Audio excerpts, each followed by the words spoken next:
So this week I have some music coming out under the name Halves, which is an electronic music duo I have with my friend Joe. I thought it might be interesting to go through the project of this track, which is called Breathes, and have a look at some of the production and mixing techniques that we've used. It's quite simple in terms of song structure, going intro, then drop, then a breakdown, then a drop, before ending quite abruptly with no outro. If we listen to the separate elements of the track, we have the drums, the 3 bass sounds,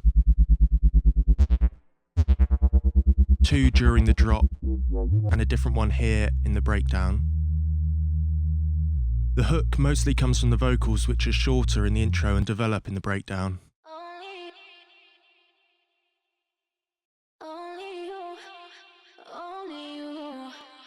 Leading into and during the breakdown, there is also this synth melody with dotted semiquaver notes that have this polyrhythmic effect.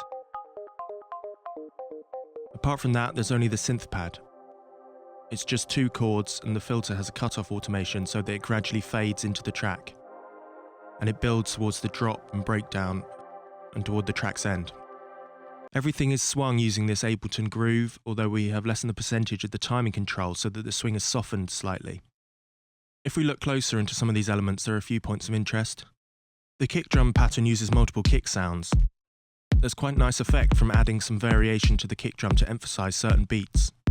Kicks like this do need a bit of compression to make sure they are at a similar level and you still have a solid low end. I've used some here, and then there's some more compression on the overall drum bus. I probably could have hit the compressor a bit harder here, and I know the mastering engineer mentioned this.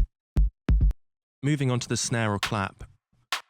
What we like to do, especially with tracks that are quite fast in the 130s BPM range, is to have short, snappy drums. And a way to do this is use the tail end of a clap sound as a snare. It's also worth just using the envelope shaper to shape the sound a bit more. Here we've just dropped the sustain slightly, and with the decay at 300 milliseconds, the initial transience of the sound is just brought out a bit. Then just some moderate compression and EQ in the mix.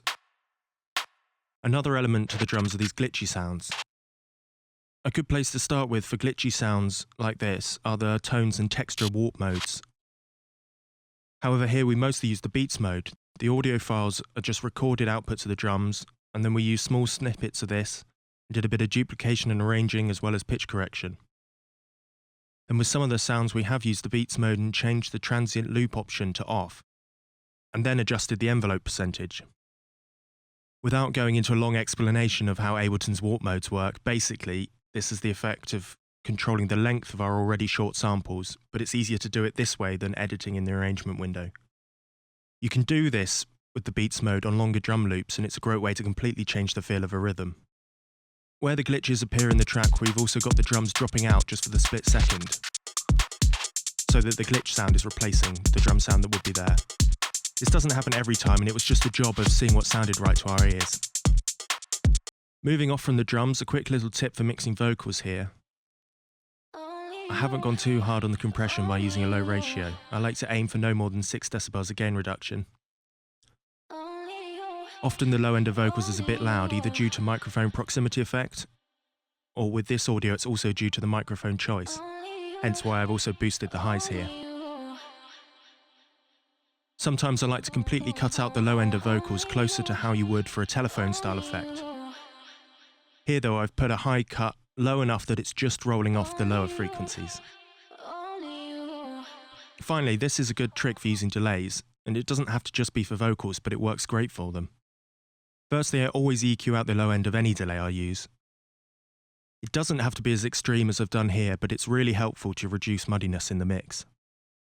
Then, to get a strong delay that doesn't overpower the vocals, you want to use sidechain compression on it and have the sidechain input from the vocal track itself, but from before the delay effect, so that the delay lowers as the vocals play, or are loud, but then comes in strong again as soon as they stop.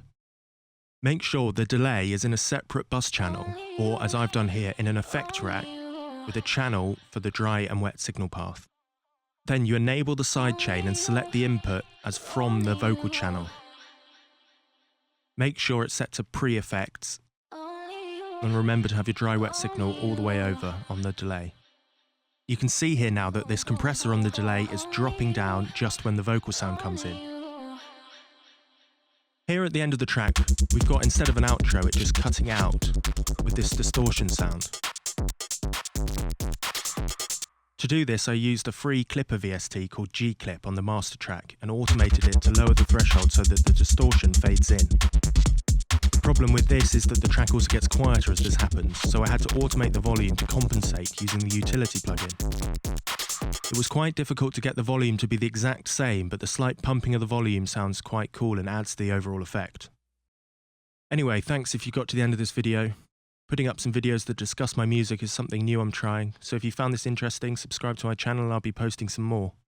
The track is out now on Bandcamp, there's a link in the video description, and it should be on streaming platforms in the upcoming weeks.